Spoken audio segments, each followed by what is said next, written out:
Good morning बच्चों। अपना paper है आदिगम के लिए आकलन। इस थर्ड पेपर में अभी तक आप लोगों ने पढ़ा बुद्धि। बुद्धि क्या है, बुद्धि की परिभाषाएं, बुद्धि के प्रकार, बुद्धि की विशेषताएं। बुद्धि की विशेषताओं के बाद आप लोगों ने बुद्धिक परीक्षण का अर्थ और बुद्धि परीक्षण की परिभाषाएं और बुद्धि परीक्षण के प्रकार। अब आज नया टॉपिक कल हमने बताया था आप लोगों को बुद्धि परीक्षण के उपयोग। बुद्धि परीक्षण के उपयोग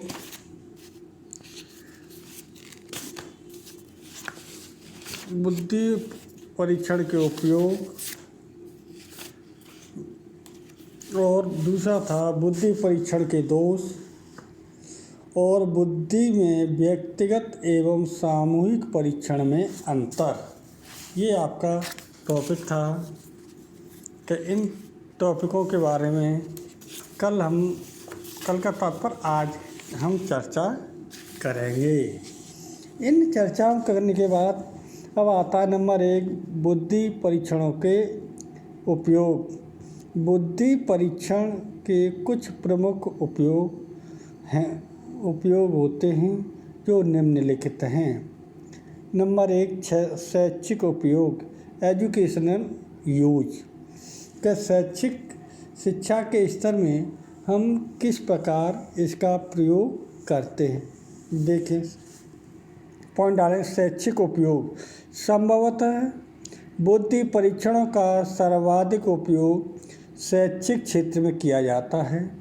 शिक्षा प्राप्त करने में छात्रों की सफलता का पूर्व कथन करने से, उनके समायोजन करने तथा उन्हें सफलता के नवीन आयाम प्रदान करने के लिए शिक्षा संस्थाओं में कार्यरत अध्यापकगण व प्रधानाचार्य तथा शिक्षाशास्त्री, प्रशासक वर्ग व अनुसंधानकर्ता बुद्धि परीक्षणों का व्यापक ढंग से उपयोग करते हैं। छात्रों को प्रवेश देने के लिए, पाठ्य विषयों के चयन के लिए,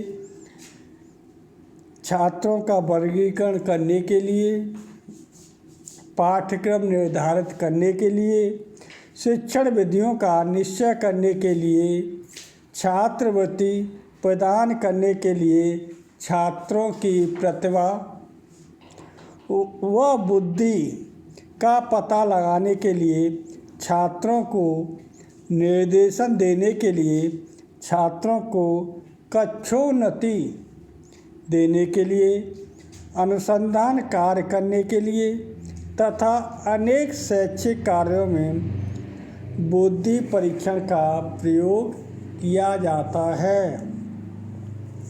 इसके अंतर्गत बहुत सारे उपयोग हैं, जैसे कोर्सों का चुनाव।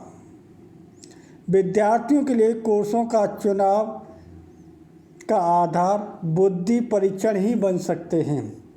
कई विषयों में बुद्धि के स्तर की आवश्यकता रहती है, कई विषयों में गठिया स्तर की। संयुक्त राज्य में राष्ट्रव्यापक अध्ययन भिन्न भिन्न कोर्सों के लिए हाई स्कूल में औसत बुद्धि अंकों के बारे में निम्नलिखित परिणाम प्राप्त होते हैं। जैसे 10वीं तक, इस समय वर्तमान स्थिति ऐसी है कि 9वीं 10वीं सभी एक समान होती है, लेकिन 11वीं से क्लास के अंतर्गत, कक्षाओं के अंतर्गत वहाँ विद्यार्थी को कोर्सों का चयन करना अनिवार्य हो जाता है। जैसे कोई विज्ञान वर्ग, कला वर्ग, वाणिज्य वर्ग, इस तरह के अपने अपने जो रुचि के अनुसार छात्र प्रवेश लेते हैं। नंबर 2 स्कूल के लिए विद्यार्थियों का चुनाव। अच्छे स्कूलों में सदा ही दाखिले का जोर होता है। जितने भी विद्यार्थी प्रवेश पत्र देते हैं दाखिल नहीं किए जा सकते। बुद्धि परीक्षण ही इस कठिनाई का हल कर सकता है। नंबर 3, वर्गीकरण। विद्यार्थियों का वर्गीकरण। बुद्धि परीक्षणों के आधार पर कई समूह बनाए जाते हैं। कई बच्चे तीव्र बुद्धि वाले होते हैं, कई औसत बुद्धि वाले और कई मंद बुद्धि वाले। एक जैसा बुद्धि अंक रखने वाले बच्चों को ए श्रेणी में रखा जाता है। इस प्रकार उन्नति प्राप्त होती है और शिक्षा की हानि नहीं होती। विभिन्न प्रकार के विद्यार्थियों को पता लगाना। बुद्धि परीक्षण की सहायता में मेधावी बच्चों का पता लगाया जा सकता है।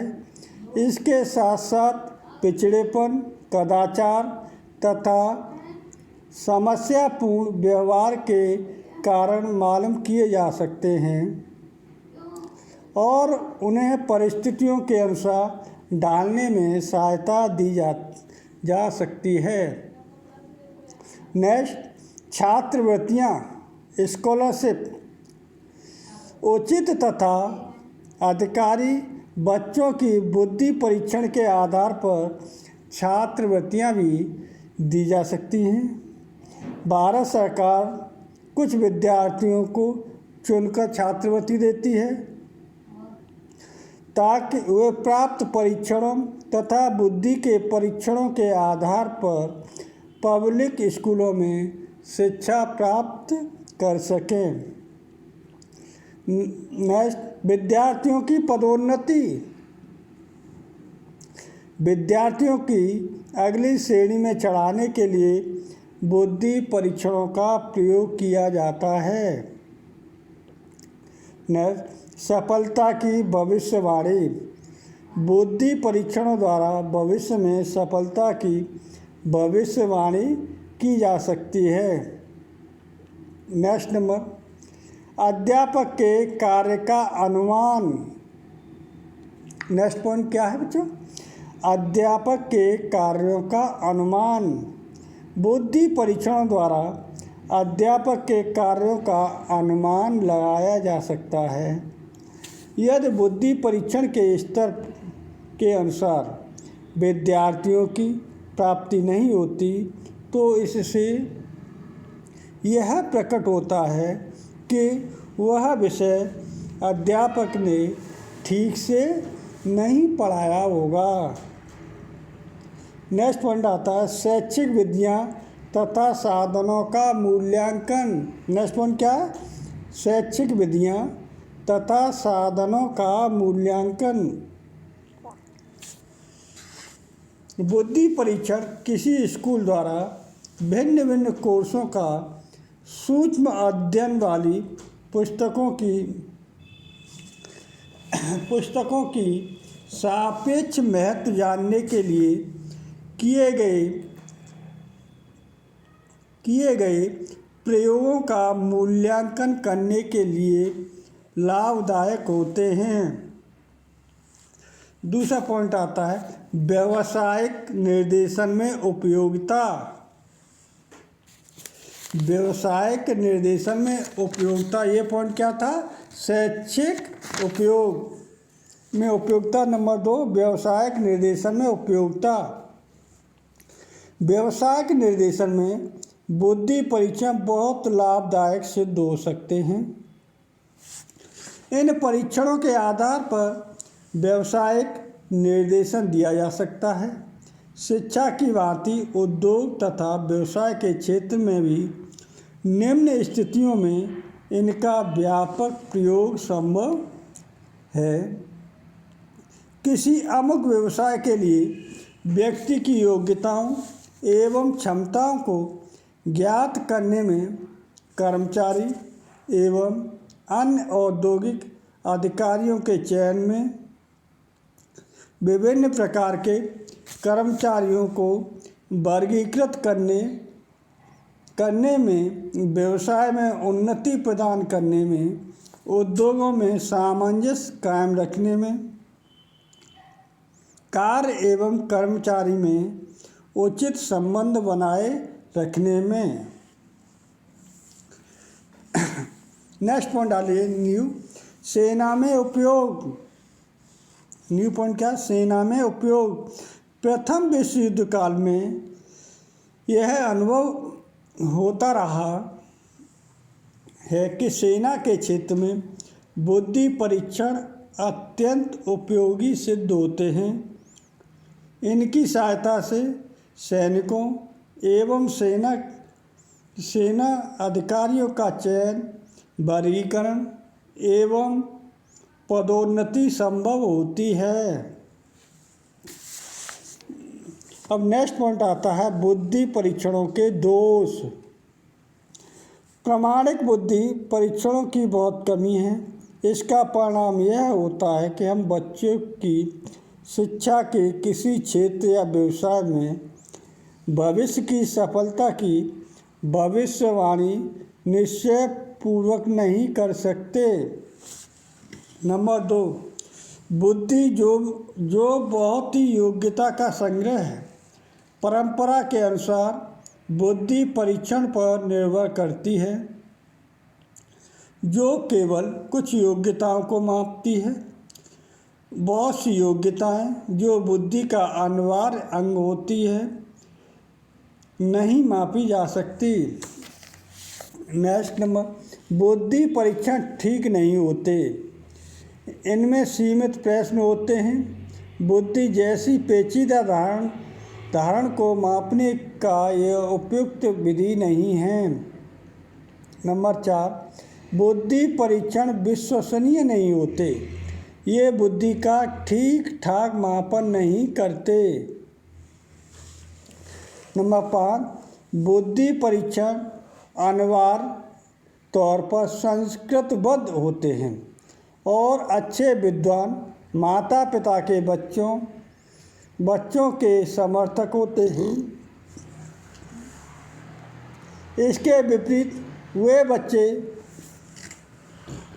जिनका घरेलू वातावरण, पुस्तकें, मासिक पत्र तथा सांस्कृतिक रुचियां नहीं दे सकता, हानि उठाते हैं। नेक्स्ट, बुद्धि परीक्षण गति पर जोर देते हैं। जो बच्चे मौलिक सोचने की शक्ति रखते हैं और बहुत से मौलिक उत्तर देते हैं, हानि उठाते हैं। एक बार बुद्धि अंक देख लेने के बाद अध्यापक उसी बुद्धि अंक के अनुसार बच्चे को देखता है और इस प्रकार भेदभाव हो जाता है। अब नेक्स्ट पॉइंट था व्यक्तिगत एवं सामूहिक बुद्धि में अंतर। एक तरफ कॉलम बनाएं व्यक्तिगत, दूसरी तरफ बनाएं सामूहिक बुद्धि परीक्षण। व्यक्तिगत बुद्धि परीक्षण के अंतर्गत लिखें, इन्हें एक समय में मात्र एक ही व्यक्ति पर प्रशासित किया जा सकता है। सामूहिक बुद्धि के अंतर्गत लिखें, इन्हें एक साथ कई व्यक्तियों पर प्रशासित किया जा सकता है। नंबर 2, यह परीक्षण प्राय मौखिक होता है। सामूहिक बुद्धि के अंतर्गत लिखें, यह परीक्षण प्राय लिखित होता है। व्यक्तिगत परीक्षण बुद्धि के अंतर्गत लिखें, इस परीक्षण में समय अधिक लगता है। सामूहिक बुद्धि परीक्षण के अंतर्गत लिखें, यह प्राय 45 से 90 मिनट के अंदर पूर्ण हो जाता है। नेक्स्ट नंबर, इन परीक्षणों में आय वर्ग व्यापक होता है। सामूहिक बुद्धि परीक्षण लिखें, ये परीक्षण विशेष आय वर्ग के लिए होते हैं। नेक्स्ट नंबर, ये कम आय के बालकों के लिए अधिक उपयोगी होते हैं। और सामूहिक बुद्धि में इनका प्रयोग छोटे बच्चों पर नहीं किया जा सकता। नेक्स्ट नंबर, प्रशासन में परीक्षणकर्ता और परीक्षार्थी के मध्य सीधा संपर्क होता है। नेक्स्ट, इसके प्रशासन में उनके मध्य कोई संबंध नहीं होता। व्यक्तिगत बुद्धि परीक्षण के अंतर्गत यह अधिक व्यवसाय है, यह अल्प व्यवसाय है। नेक्स्ट नंबर, इसके निष्कर्ष में प्रामाणिकता और विश्वसनीयता ज़्यादा रहती है। इसके निष्कर्ष अपेक्षाकृत कम प्रामाणिक और विश्वसनीय होते हैं। नेक्स्ट पॉइंट, इसका प्रयोग अशिक्षित एवं विकलांग बालकों पर भी किया जा सकता है। नेक्स्ट, इसका प्रयोग छोटे बालकों पर नहीं किया जा सकता। व्यक्तिगत बुद्धि परीक्षण के अंतर्गत लिखें,